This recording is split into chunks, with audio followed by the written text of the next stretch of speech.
Chers amis, imaginons quelques instants que la scène que nous venons de réentendre, que nous connaissons bien, la fameuse multiplication des pains et des poissons, que cette scène se soit déroulée ces derniers jours, ici, à B.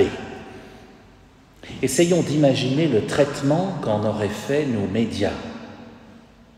D'abord, on aurait essayé, bien sûr, d'avoir les images de la multiplication, et les personnes présentes auraient, pour plusieurs d'entre elles, saisi leur téléphone portable au moment de la distribution des pains et des poissons, au moment où on se rendait compte que les paniers étaient apparemment inépuisables. On aurait eu les images. Ensuite, on aurait certainement interviewé Jésus qui, comme à son habitude, aurait renvoyé plus loin en disant que c'est André, finalement, qui lui a signalé le jeune garçon là-bas qui avait 5 pains et 2 poissons, et donc que c'est plutôt eux qu'il faudrait interviewer. Alors bien sûr, les images tournées par les caméras de surveillance nous auraient permis de retrouver le jeune homme en question, on l'inviterait sur tous les plateaux de télévision, ces poissons étaient-ils magiques? Chez quel boulanger a-t-il acheté son pain? Et on se serait précipité au rayon poissonnerie et au rayon boulangerie du supermarché dans lequel le jeune homme dit être allé faire ses courses ce matin-là. Interview du poissonnier, du boulanger, on remonte la filière et la chaîne du froid jusqu'à retrouver le pêcheur et la barque qui auraient été à l'origine de la pêche de ces poissons. Un truc pareil aujourd'hui, ça vous tient les chaînes d'infos et les réseaux sociaux pendant 3 mois, sans problème, surtout en été. Les journalistes de l'époque de Jésus s'appellent Marc, Matthieu, Luc, Jean, Paul, Jacques, Pierre et d'autres. Ils racontent le plus fidèlement possible ce qu'ils ont eux-mêmes vu, pour certains, ou ce que leur ont rapporté ceux qui étaient présents. Lorsqu'ils donnent des détails, c'est voulu. Lorsqu'ils n'en donnent pas, c'est qu'ils n'ont pas l'information. Et c'est peut-être voulu aussi, mais par Dieu. Il y a des choses que nous n'avons pas à savoir, parce que nous ne serions pas forcément capables de les recevoir correctement. Jésus le dit dans un autre passage de l'Évangile. Si on n'a pas tous les détails, c'est peut-être pas pour rien. Or, dans l'histoire de la multiplication des pains et des poissons, on donne des détails. Il y a 5 pains, il y a 2 poissons, il y a 5000 hommes, il y a 12 corbeilles qui restent. On nous précise même qu'il y a beaucoup d'herbes à cet endroit. On a le lieu de l'autre côté du lac de Tibériade, on a quasiment la date, puisque Jean nous précise que la Pâque était toute proche. Mais, comme je viens de vous le dire, il y a aussi des choses qu'on ne sait pas, et c'est voulu. Le mystère voulu par Dieu se situe bien souvent dans les détails qui nous échappent. Ainsi, il y a là un jeune garçon, vous l'avez entendu. Et c'est grâce à lui que tout est possible, remarquons-le au passage, parce que sans ce jeune homme qui a apporté son pique-nique ce matin-là, rien de ce qui suit n'est possible.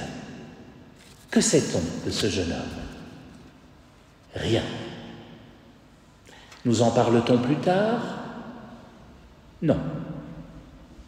Le retrouvons-nous ensuite pour l'interviewer? Pas davantage. Est-ce une coïncidence?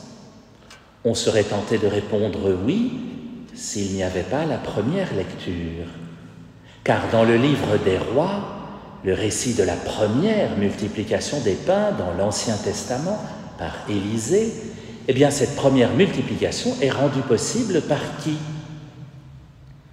Un mystérieux homme, tiens donc, qui lui apporte 20 pains d'orge et du grain frais. Que sait-on de cet homme? Rien. Nous en parle-t-on plus tard? Non. Le retrouvons-nous ensuite pour l'interviewer? Pas davantage. Quand je vous dis qu'on ne sait rien de lui, ce n'est pas tout à fait exact, car cauchemar des lecteurs et des lectrices, on nous précise qu'il vient de Baal Shalisha. Vous allez me dire, oui, mais ça pour nous c'est de l'hébreu. Et vous avez raison, c'est de l'hébreu. Baal Shalisha, c'est un nom de lieu d'où vient ce mystérieux homme. On ne sait pas du tout où c'est, mais on sait ce que ça veut dire. Baal Shalisha en hébreu, ça peut se traduire par le maître de 3 choses, ou alors le triple seigneur, ou encore le Dieu 3. Ah, ça nous rappelle tout de suite quelqu'un. Le Dieu qui est un en 3 personnes, on connaît. Et dans l'Ancien Testament, on ne connaît pas du tout. C'est tout à fait étonnant que ce mystérieux homme vienne d'un lieu qui s'appelle Dieu est 3. C'est bien cet homme qui apporte tout ce qui est nécessaire au miracle. Peut-être est-ce un envoyé de Dieu lui-même. Que faire de tout cela pour nos vies d'aujourd'hui, chers amis? D'abord se dire qu'un miracle, et il y en a toujours aujourd'hui encore, un miracle n'est jamais possible par nos propres moyens, ni même dans la Bible par Dieu seul. Il a besoin de quelqu'un. Et souvent, c'est une personne mystérieuse qu'on ne retrouve pas par la suite. Les miracles dans nos vies obéissent au même procédé. Souvent, c'est une aide venue d'on ne sait où qui permet le miracle ou qui permet à la situation inextricable de se dénouer. Et parfois, on ne retrouve jamais cette personne. Elle reste mystérieuse. Si on veut un miracle, on a besoin de Dieu, bien sûr, mais on a aussi besoin des autres. Les autres qui sont parfois venus d'on ne sait où et qui sont parfois des envoyés de Dieu.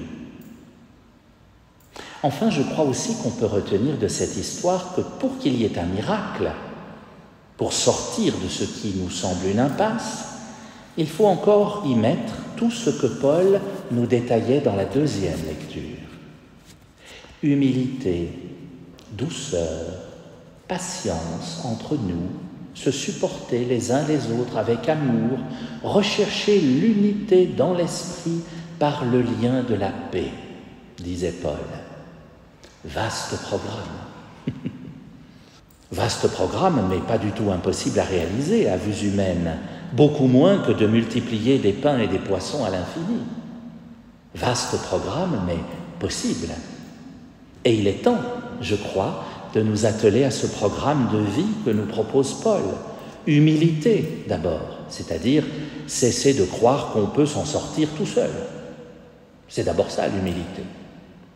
Douceur, ce n'est pas en s'énervant qu'on va régler le problème, on le sait bien. Patience, patience, nourrir des milliers de personnes avec 5 pains et 2 poissons suppose une certaine dose de patience. Ça a dû prendre un petit moment quand même. Amour, il en faut pour faire passer la faim de l'autre avant la nôtre, pour servir l'autre avant de voir s'il en restera pour nous. Il en faut de l'amour pour supposer le bien commun supérieur à mon bien propre.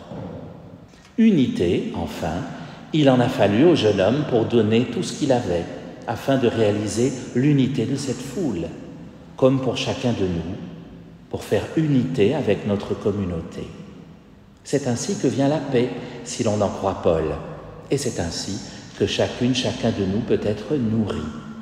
Alors pour terminer, pour reprendre un des ingrédients apportés par ces mystérieux hommes, il me semble, chers amis, que nous avons du grain à moudre, et qui sait, peut-être à multiplier.